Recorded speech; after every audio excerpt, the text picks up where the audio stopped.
Hello students, আমি Nitish sir জ্ঞানজ্যোতি coaching সেন্টারের পক্ষ থেকে তোমাদের প্রত্যেককে জানাই আরও একবার স্বাগত। তো স্টুডেন্টস, আজকে আমি তোমাদের সঙ্গে আলোচনা করব নর্থ বেঙ্গল ইউনিভার্সিটির আন্ডারে যে সমস্ত ছাত্রছাত্রীরা এনইপি 4 ইয়ার আন্ডার গ্র্যাজুয়েট প্রোগ্রামের অধীনস্থ 4th সেমিস্টারে বিভিন্ন কলেজগুলোতে তোমরা পড়ছো, তাদের জন্য আজকে 4th সেমিস্টারের মাইনর পলিটিক্যাল সায়েন্স সাজেশনস নিয়ে আলোচনা করব 6 মার্কসের।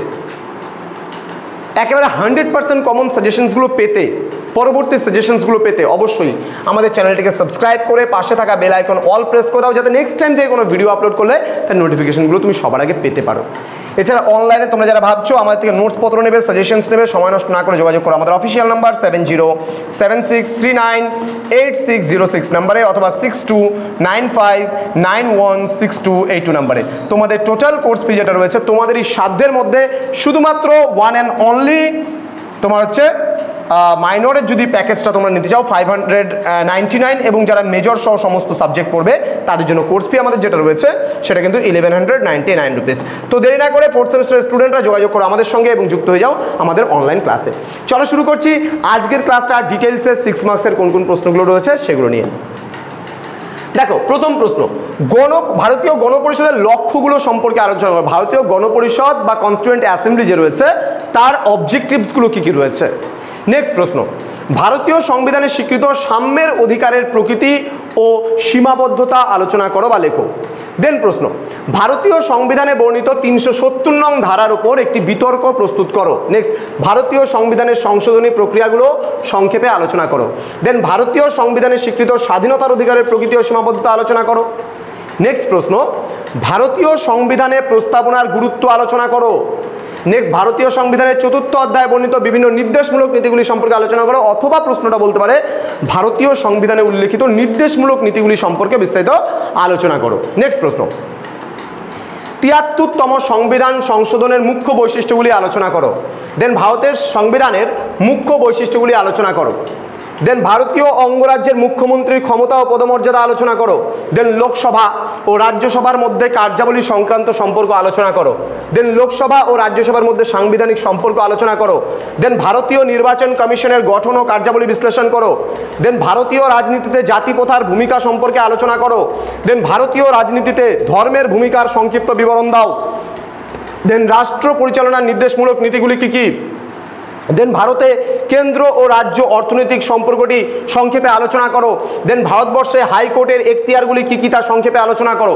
তো এই যে 18টা প্রশ্ন আমি তোমাদেরকে দিয়েছি এগুলো কিন্তু একেবারে 100% ইম্পর্টেন্ট, 100% কমন সাজেশনসের মধ্যে থাকছে, এবং তোমরা এই প্রশ্নগুলো খুব ভালো করে পড়ো, দেখবে তোমরা পরীক্ষায় একবারে 100% কমন পাবে, একেবারে গ্যারান্টি আমাদের জ্ঞানজ্যোতি কোচিং সেন্টার থেকে।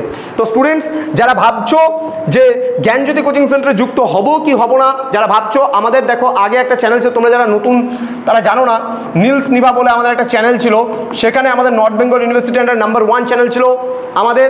সেটা কিন্তু ছিল কি, আমি বলেছিলাম তোমাদের 50K অর্থাৎ 50,000 ছাত্রছাত্রী সেখানে ছিল যারা রেগুলারলি আমাদের কাছে ক্লাস করতো। কিন্তু এখন কোনো কারণবশত সেই চ্যানেলটা আমাদের ডিলিট হয়ে যাওয়ার কারণে আমরা নতুনভাবে জ্ঞানজ্যোতি কোচিং সেন্টার যে চ্যানেল সেখান থেকে আমরা শুরু করেছি।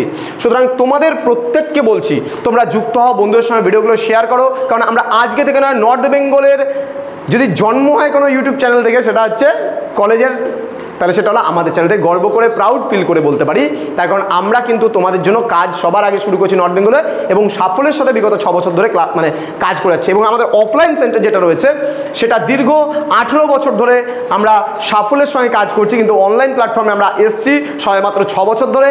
আমরা বিগত যে ক্লাসগুলো ছিল সেখানে আমরা 4 বছর ধরে শুধুমাত্র নর্থ বেঙ্গলেরই কাজ করতাম, তারপরে এখন আমরা সাফল্যের সঙ্গে Calcutta university, Gour Banga university, Cooch Behar Panchanan Barma university, Bankura university, Sidho Kanho বিশ্ব ইউনিভার্সিটি, বিভিন্ন ইউনিভার্সিটির আন্ডারে, টোটাল 12টা ইউনিভার্সিটির আন্ডারে আমাদের কাজ চলছে। গোটা ওয়েস্ট বেঙ্গলের মধ্যে এত বড় প্ল্যাটফর্ম কোথাও নেই, যেটা শুধুমাত্র একমাত্র জ্ঞানজ্যোতি কোচিং সেন্টারে পসিবল, গর্বের সাথে বলতে পারি। তো স্টুডেন্টস, শুধুমাত্র আমাদের একটাই লক্ষ্য নয়, আমাদের লক্ষ্য কিন্তু অনেকগুলো রয়েছে। তার মধ্যে একটা মূল লক্ষ্য সেটা হলো শুধুমাত্র তোমাদের উজ্জ্বল ভবিষ্যৎ গড়ে তোলা।